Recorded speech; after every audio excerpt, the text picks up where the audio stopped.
네, 134쪽에 20번 풀겠습니다. 두 변수 x, y에 대해서 x가 여기 중요한 말이 있는데요. x가 y 중 어느 하나에 반드시 대응될 때 바로 함수라는 거죠. 함수라는 것은 모든 것이 가야 하고 하나에 하나가 가야 되는 그런 게 대응관계가 함수가 되겠습니다.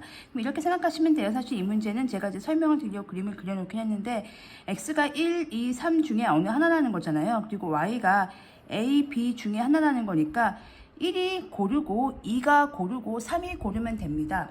그러면은 1이 골라서 갈 수 있는 데가 몇 군데냐면요. A 아니면 B예요. 그래서 거기서 파생되는 게 두 가지예요. 이렇게 생각하시면 돼요. 1이 있고요. 2가 있고 3이 있습니다. 이게 X라고 생각하시면 돼요. 그러면 1이 갈 수 있는 데가 A 아니면 B라고 생각하시면 돼요. A 아니면 B 이렇게 생각하시면 되고요. 그 상태에서 2가 갈 수 있는 데가 또 다시 A 아니면 B로 가는 거죠. 다시 A 아니면 B로 가는 거죠.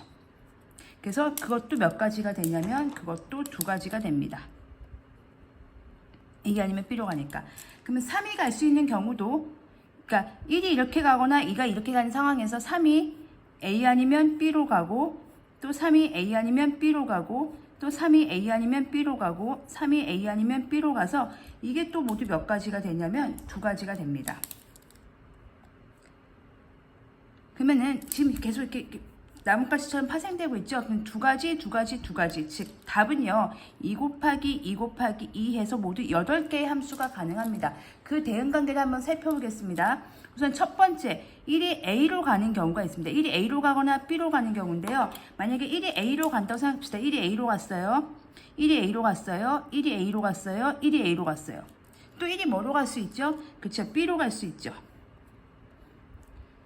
이 상황을 그린 겁니다. 1이 A로 가는 상황이 위의 상황이고요. 1이 B로 가는 상황이 아래 상황이라고 생각하시면 됩니다. 그 상황에서 1이 이제 A로 간 상황에 요거 체크하겠습니다. 1이 A로 간 상황에서 밑에 건 B로 간 상황이에요. 2가 A로 가거나 B로 갈 수 있죠. 1이 A로 간 상황에서 2가 A로 가거나 2가 A로 갈 수 있습니다. 2가 A로 갔습니다. 혹은 2가 B로 갈 수 있습니다. 그게 이 상황입니다. 1이 A로 간 상황에서 2가 A로 갔고 2가 A로 갔고 이거는 2가 B로 갔고 2가 B로 간 상황입니다. 그 상황에서 마지막으로 3이 A로 갑니다. 1이 A로 갔고 2가 A로 갔는데 3이 A로 가요. 요 한 가지가 나오는 거죠. 이거 함수 맞죠? 1이 A로 갔고 2가 A로 갔는데 3이 뭐로 갑니까? 이번에는 B로 갑니다. 3이 A로 안 가고 B로 가는 겁니다. 1이 A로 갔고 이번엔 2가 B로 갔어요. 이제 2가 B로 갔어요. 그 상황에서 3이 A로 가는 상황이 있고 3이 B로 가는 상황이 있죠. 이게 위의 상황입니다. 1이 A로 간 상황입니다. 자, 1이 B로 간 상황에서 따지면요. 1이 B로 간 상황에서 2가 뭐로 갈 수 있습니까? A로 갈 수 있죠. 이 두 가지 경우에 2가 다 A로 갈 수 있습니다. 그리고 2가 B로 갈 수도 있죠. 자, 이 상황에서 3이 A로 갈 수도 있고요. 3이 B로 갈 수도 있습니다. 그게 이 상황입니다.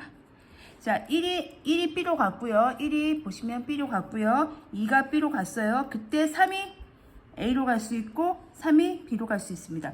그렇게 8가지 그림이 그려지는데요. 문제를 풀 때마다 매번 그림을 그릴 수는 없으니까 이제 자기가 갈 수 있는 경우의 수를 생각하시면 돼요. 내가 갈 수 있는 경우의 수는 A 아니면 B 두 개에다 갈 수 있잖아요. 1이. 분홍색 보시면 A 아니면 B로 갈 수 있기 때문에 두 가지의 길이 열려 있구나. 그럼 2도 동시에 뭐 A가 간데 못 가라는 법 없으니까 1이 간데 못 가라는 법 없으니까 두 군데 갈 수 있습니다. 그러니까 중국집 가서 메뉴를 고르는 거죠. 얘도 짜장면, 얘도 짜장면, 얘도 짜장면 고르는 거죠. 이거는 짜장면, 뭐 짬뽕 이렇게 고른다 생각하시면 돼요. 그러니까 3도 마찬가지죠. 두 군데 갈 수 있는 거죠. 그래서 그 가지수를 다 구하신 다음에 그것들을 곱하시면 바로 가능한 함수의 개수가 되겠습니다. 그래서 이렇게 해서 경우의 수 개념으로 공부를 해주시면 조금 편하시고요. 그 2학년 2학기 때 마지막 단원이 확률과 뭐 통계 거기서 이제 경우의 수 나오잖아요. 그 개념을 생각하시면 되겠어요. 확률 부분에서 나오는 얘기인데 지금 이렇게 이 개념으로 생각을 하시면 되겠습니다. 그래서 순서대로 한번 그려보시고요. 왜 이게 2 곱하기 2 곱하기 2가 될 수밖에 없는지 이렇게 실험을 했다 생각하시면 돼요. 이렇게 실험을 해보시고 시뮬레이션 돌려보시고 그렇구나. 그래서 이 A가 갈 수 있는 게 두 가지, 1이 갈 수 있는 게 두 가지고 지금 초록색이 갈 수 있는 것도 A 아니면 B 두 가지고 파란색이 갈 수 있는 것도 A 아니면 B 두 가지니까 8가지가 나온다. 이렇게 정리해 주시면 되겠고요. 21번 문제도 이 개념으로 문제를 풀어보도록 하겠습니다.